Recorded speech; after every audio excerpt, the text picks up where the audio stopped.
La Haute Cour de justice est fonctionnelle depuis le 4 août dernier. Elle va statuer sur 10 dossiers concernant des anciens ministres du régime déchu de Blaise Compaoré.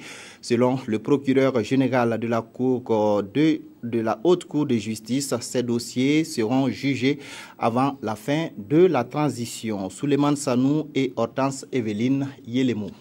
Média, le procureur général près la Haute Cour de justice explique le rôle de cette institution vieille de 20 ans uniquement sur papier. Depuis 1995, il y a des lacunes sérieuses, des lacunes graves qui ont été introduites dans la loi pour la paralyser. Donc en fait, on a créé une loi pour améliorer, rendre joli le paysage institutionnel, mais dans la réalité, la Haute Cour de justice n'était pas faite pour fonctionner. Et c'est chose faite depuis le 4 août dernier, après la promulgation le 25 juin 2015 de la nouvelle loi organique. Toutes les conditions sont réunies pour permettre à la Haute Cour de justice de statuer.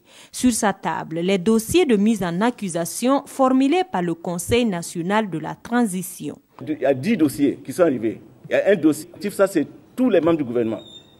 Ça c'est par rapport aux événements qui ont eu lieu les 30 et 31 octobre ayant entraîné des morts, des blessés, etc. Ça, les autres dossiers, maintenant, c'est les dossiers individuels de certains ministres, pour des faits de détournement, etc., qui sont également parvenus. Tous les membres du gouvernement de Luc Adolphe Thiaw, leurs dossiers sont devant la Haute Cour de justice. Les premières auditions doivent être faites avant la fin de la transition, selon le procureur général. Il rappelle cependant aux populations que la Haute justice peut être saisie par une plainte déposée auprès du président du Conseil national de la transition.